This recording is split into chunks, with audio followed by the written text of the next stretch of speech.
বিসমিল্লাহির রহমানির রহিম। পরম করুণাময় অসীম দয়ালু আল্লাহর নামে শুরু করছি আজকের এই গল্প।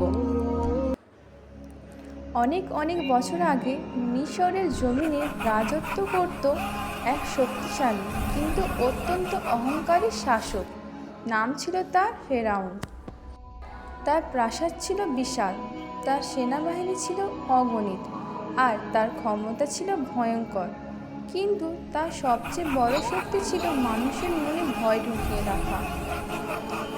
সে কখনো নিজেকে শুধু রাজা বলেই ক্ষান্ত থাকেনি, সে দাবি করেছিল সেই নাকি মানুষের সর্বোচ্চ প্রভু, অর্থাৎ নিজেকে আল্লাহ বলে দাবি করত।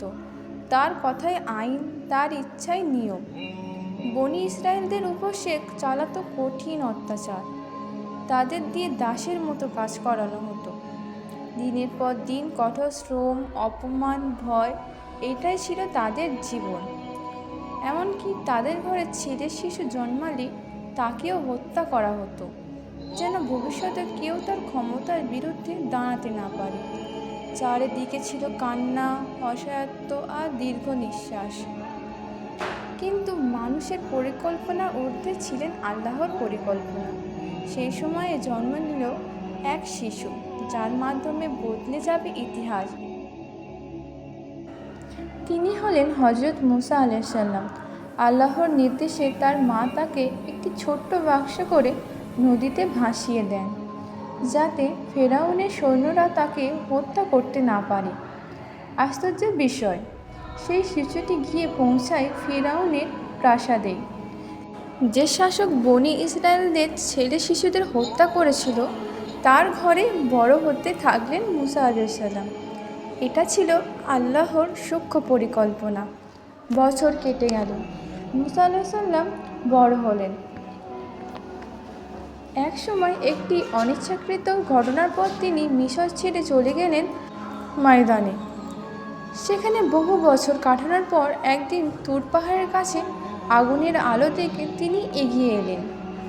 সেখানে আল্লাহ তার সাথে কথা বলেন, তাকে নবুয়ত দিলেন এবং বললেন, ফেরাউনের কাছে যাও, যে সীমা লগ্ন করেছে। এই দায়িত্ব সহজ ছিল না। ফেরাউন ছিল অত্যন্ত ক্ষমতাধর, কিন্তু মুসা আলাইহিসসালাম নিজের শক্তির উপর নয়, আল্লাহর সাহায্যের উপর ভরসা করলেন। তিনি দোয়া করলেন, হে আমার রব, আমার বক্ষ প্রশস্ত করে দিন, আমার কাজ সহজ করে দিন, আমার জিহ্বার জড়তা দূর করে দিন, যাতে তারা আমার কথা বুঝতে পারে। এই দোয়ার মধ্যে ছিল এক নবীর বিনয়, এক বান্দার নির্ভরতা। তিনি ফেরাউনের দরবারে গিয়ে দাঁড়ালেন। সেখানে ছিল মন্ত্রী, সৈন্য, অভিজাত মানুষের ভিড়। তিনি ঘোষণা করলেন, ইবাদত একমাত্র আল্লাহর জন্যে, তুমি প্রভু নও। এ কথা শুনে ফেরাউন ক্ষিপ্ত হয়ে উঠলেন। সে বিদ্রূপ করল, হুমকি দিল আর বলল, আমি ছাড়া তোমাদের আর কোনো উপাস্য নেই।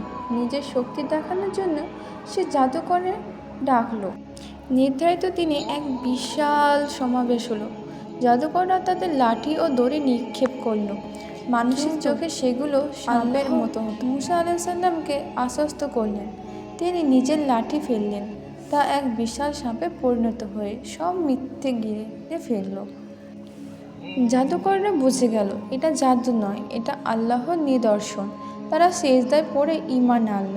ফেরাউনের অহংকারে আগুন জ্বলে উঠল। সে নির্যাতন আরও বাড়িয়ে দিল। অবশেষে আল্লাহ নির্দেশ দিলেন, বনি ইসরায়েলদের নিয়ে মিশর ত্যাগ করো। গভীর রাতে তারা যাত্রা শুরু করল। কিন্তু খবর পৌঁছে গেল ফেরাউনের কাছে। সে বিশাল বাহিনী নিয়ে তাদের পিছু নিল। অস্ত্রের ঝনঝনানি, আতঙ্ক ছড়িয়ে পড়ল সবার মনে। একসময় সামনে এসে পড়ল বিশাল সমুদ্র, পিছনে ধেয়ে আসছে সৈন্যদল। মানুষ ভয়ে কেঁপে উঠল। তারা বলল, আমরা তো ধরা পড়ে গেলাম। এই মুহূর্ত ছিল চূড়ান্ত পরীক্ষা। সব রাস্তা বন্ধ, সামনে পানি, পিছনে মৃত্যু। কিন্তু মুসা আলাইহিসসালামের হৃদয় ছিল আল্লাহর উপর ভরসার দৃঢ়। তিনি বললেন, কখনো না, নিশ্চয়ই আমার রব আমার সাথে আছেন, তিনি পথ দেখাবেন। এই বাক্য ছিল ঈমানের এক উজ্জ্বল ঘোষণা। তখন আল্লাহ নির্দেশ দিলেন, লাঠি দিয়ে সাগরে আঘাত করো। মুসা আলাইহিসসালাম লাঠি মারলেন। হঠাৎ সমুদ্র দ্বিখণ্ডিত হয়ে গেল। দুই পাশে পানির দেয়ালে দাঁড়িয়ে রইল, মাঝখানে শুকনো রাস্তা তৈরি হলো। মানুষের বিস্ময়ে তাকিয়ে রইল।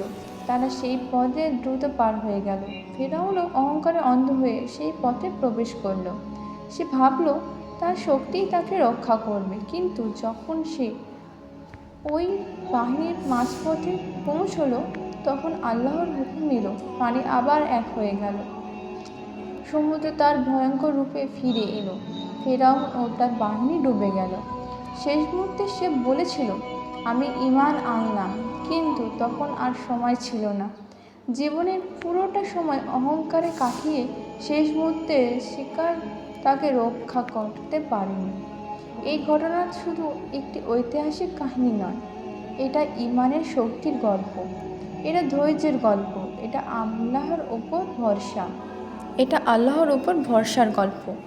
যখন জীবনে সব রাস্তা বন্ধ মনে হয়, তখন সামনে অজানা অন্ধকার আর পেছনে ভয় ধাওয়া করে, তখন মনে রাখতে হবে আল্লাহ চাইলে সমুদ্রও পথ হয়ে যায়।